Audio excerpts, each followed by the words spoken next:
प्रदेश में 4 महीने बाद होने जा रहे विधानसभा चुनाव की सियासी तपिश बढ़ गई है। बीजेपी अपने पिछले रिकॉर्ड को दोहराने की कवायद में जुटी है, तो विपक्षी दल सत्ता में वापसी के लिए हाथ पैर मार रहे हैं। 2022 की चुनावी शह मात के बीच समाजवादी पार्टी की बुनियाद रखने वाले मुलायम सिंह यादव के सहारे अखिलेश यादव और शिवपाल यादव अपने अपने पक्ष में माहौल बनाने के लिए अलग अलग रथ पर सवार होकर निकल चुके हैं। 2022 के सियासी चुनौतियों के बीच जब चाचा भतीजे को एकजुट होकर चुनावी रण में उतरना चाहिए था, तब मुलायम के आंगन से 2 रथ अलग अलग दिशा में निकले हैं। अखिलेश यादव ने अपनी यात्रा की शुरुआत कानपुर से की है। उनका रथ कानपुर और बुंदेलखंड में 4 जिलों से होकर गुजरेगा। वैसे तो सपा पर पूरी तरह काबिज होकर अखिलेश खुद को मुलायम के सियासी वारिस के तौर पर स्थापित करने में काफी हद तक सफल रहे हैं, लेकिन इस बार विधानसभा चुनाव अखिलेश यादव के साथ साथ सपा के सियासी भविष्य को भी तय करने वाला है। 2017 में सत्ता गंवाने और 2019 में परंपरागत सीटें हारने के बाद अखिलेश के सामने पिता की सियासी विरासत को बचाए रखने की चुनौती है। अपनी रथ यात्रा का उद्देश्य बताते हुए अखिलेश ने कहा कि उत्तर प्रदेश का नव निर्माण हो, उत्तर प्रदेश विकास के रास्ते पर जाए। समाजवादी पार्टी की विजय यात्रा इसीलिए है। अखिलेश ने कहा कि गंगा जमुनी तहजीब को बचाने के लिए उनकी यह यात्रा है। अखिलेश ने कोरोना की दूसरी लहर के दौरान लोगों की परेशानियां और सरकार की तथा कथित लापरवाही का मुद्दा भी उठाया। भारतीय जनता पार्टी ने गंगा मैया को धोखा दिया। जहां साफ होनी थी गंगा मैया, आज वैसी की वैसी गंदी है। कानपुर औद्योगिक शहर है, कानपुर यूपी का बड़ा शहर है, कारोबार है, यहाँ रोजगार है। उत्तर प्रदेश में कानपुर के लोगों ने देखा है अपनी बर्बादी। भारतीय जनता पार्टी की दिल्ली और लखनऊ की सरकार ने जिस तरीके से उनके साथ धोखा किया है, किसान अपमानित हुआ है, नौजवान की नौकरी रोजगार छिने हैं। उधर शिवपाल यादव ने अपनी सामाजिक परिवर्तन रथ यात्रा की शुरुआत मथुरा में भगवान श्री कृष्ण के दर्शन और पूजा अर्चना से की। शिवपाल का रथ ब्रिज क्षेत्र मथुरा से होते हुए आगरा, इटावा, औरैया, कानपुर देहात, झांसी, महोबा, फतेहपुर होते हुए प्रयागराज जाएगा। इसके बाद यात्रा का आखिरी चरण 27 नवंबर को रायबरेली में खत्म होगा।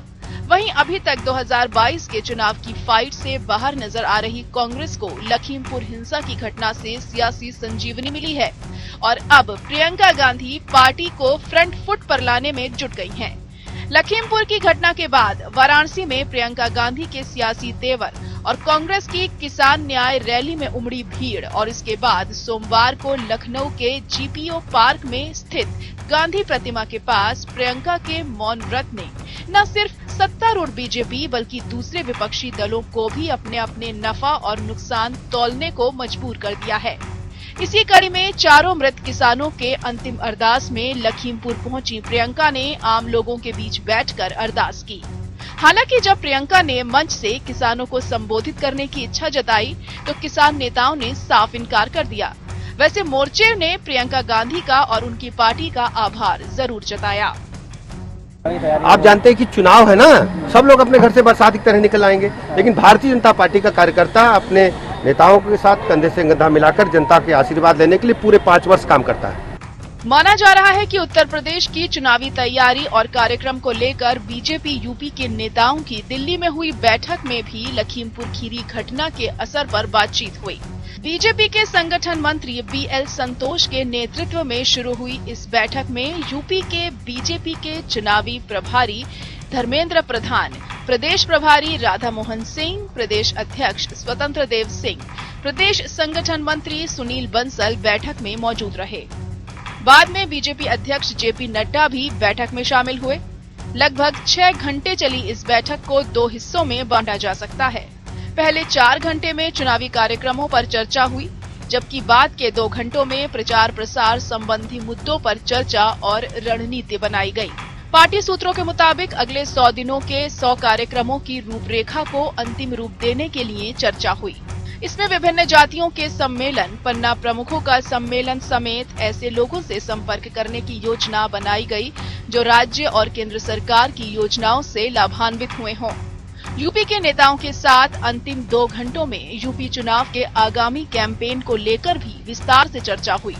सूत्रों के मुताबिक चुनावी कैंपेन को लेकर एक प्रेजेंटेशन भी दिया गया, जिसमें कई अलग अलग एंगल से प्रचार प्रसार के लिए विज्ञापन तैयार किए गए हैं। पार्टी सूत्रों के मुताबिक कैंपेन में राम मंदिर को प्रमुखता से दर्शाया जाएगा। इसके अलावा कानून व्यवस्था, सरकारी योजनाएं और योगी आदित्यनाथ की हिंदूवादी छवि को भी प्रमुखता से शामिल किया गया है। Bureau report.